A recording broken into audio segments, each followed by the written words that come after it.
All right, welcome to this explainer. Today, we're diving into something pretty heavy. We're stepping straight into a bleak, incredibly dark, gothic fable of existential dread.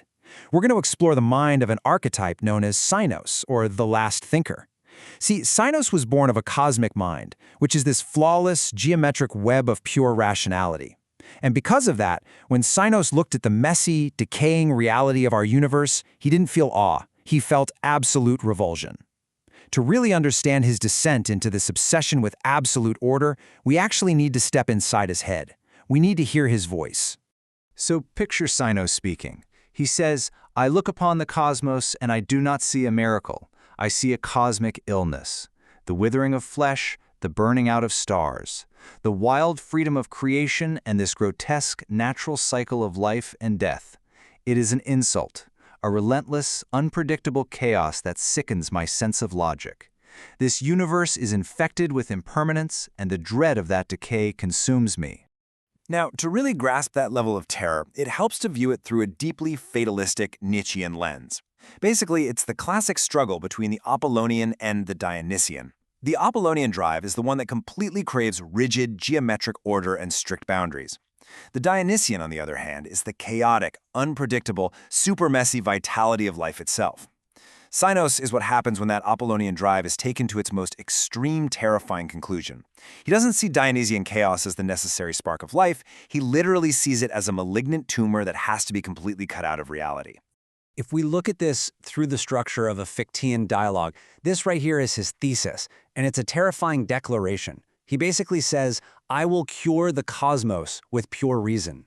I will rip out the unpredictable, decaying roots of reality and replace them with a rigid, unyielding lattice of absolute mathematics. Every atom mapped, every outcome dictated. I will enforce a flawless, geometric grid upon this imperfect universe, ensuring nothing can ever degrade or surprise me again."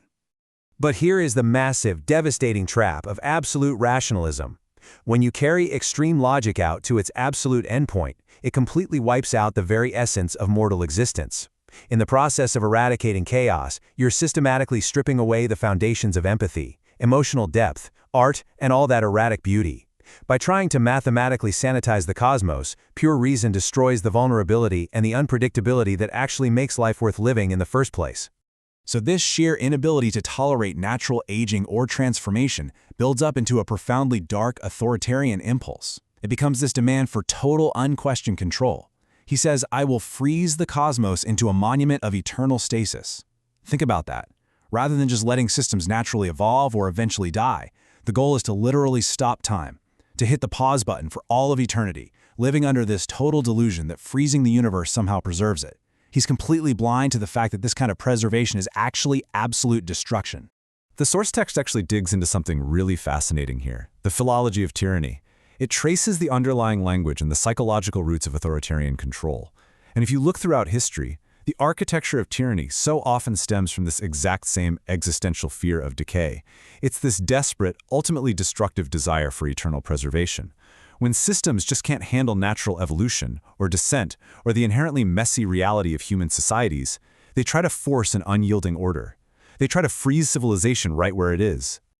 And you can see how the architecture of Cynos' cosmic cage fundamentally mirrors the control tactics we see in real-world authoritarianism. The glass domes and iron pillars he builds to force the universe into stasis. They're basically the equivalent of brutalist concrete monuments built to project unchanging permanence.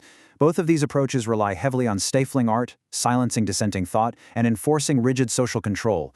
At the end of the day, both are just desperate structural attempts to fend off what they perceive as the disease of chaotic, evolving life. All right, so that brings us to the antithesis in our dialogue, the parable of the cosmic cage.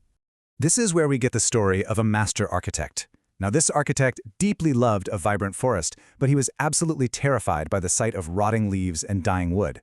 So he embarks on this methodical, completely doomed descent into artificial perfection. First, he aggressively clears away all the brush and decaying trees. Then, to enforce absolute stability, he suffocates the soil under a thick, polished stone foundation. Instead of living wood that might catch a disease, he puts up pillars of cold, iron, and diamond. And finally, to shield his entire creation from the unpredictable chaos of the weather, he seals the whole forest underneath a massive glass dome. Now, to a purely logical mind, problem solved, right? The issue of decay is gone. But in reality, Every single action he took to provide security just systematically strangled the ecosystem. He cleared the brush to get rid of rot, sure, but he ended up destroying the foundational nutrients the earth actually needed. He poured stone to create stability, but that permanently prevented any new seeds from ever sprouting. He put up iron pillars so they wouldn't rot, but they just stood there as cold, lifeless monuments. And that glass dome meant to protect everything from the storms. It just trapped this stale, incredibly heavy air, totally sealing the space off from the vital breath of nature. So, the architect ultimately achieved his flawless vision. Inside his highly secure cage, not a single leaf ever fell to the ground. No storm ever disrupted the profound silence. It was perfectly secure. It was totally predictable. But no bird sang. By relentlessly protecting life from the inherent dangers of actually living, he completely denied it the ability to exist. He didn't build a sanctuary. He built a graveyard. Which naturally leads us to the synthesis, the descent into the dead kingdom. This is the Fichtean synthesis. It's the collision of that intense desire for perfect order with the devastating reality of what that order actually creates.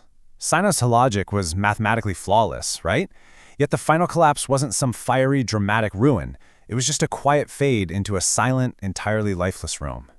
It exposes a terrifying paradox of extreme control. A world where nothing can go wrong is a world where literally nothing can happen. Perfection, when it's completely stripped of risk and friction, is really just another word for stagnation. Imagine Sinos finally realizing this. He says, "I believed I was crafting the salvation of the cosmos, a flawless cage of reason, to protect existence from its own horrific, messy nature. But I see now what my geometry has wrought. In my desperation to save the universe, I have slaughtered the soul of life itself. I paved over the unpredictable spaces where vitality actually thrives, and left behind nothing but an empty, sterile void." And that is the ultimate, crushing lesson of this entire fable. Chaos is absolutely necessary. Authentic existence, free will, the very spirit of life itself, they are all entirely dependent on the exact variables Sinos was trying so hard to destroy.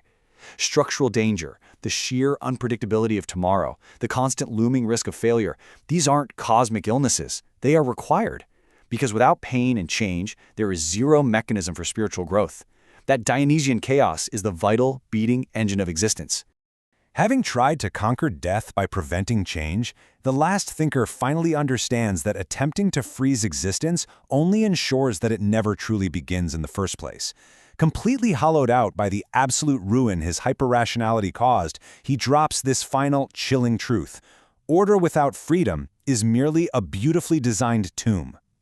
So we're left with a pretty haunting question echoing in the dark. Can authentic existence ever actually survive without the risk of failure, pain, and change? It really seems that to truly live, we have to willingly surrender to the messy, agonizing dance of the unpredictable, rather than constantly seeking out absolute, stifling security. Because to choose total safety, well, that's just choosing the silence of the dead kingdom.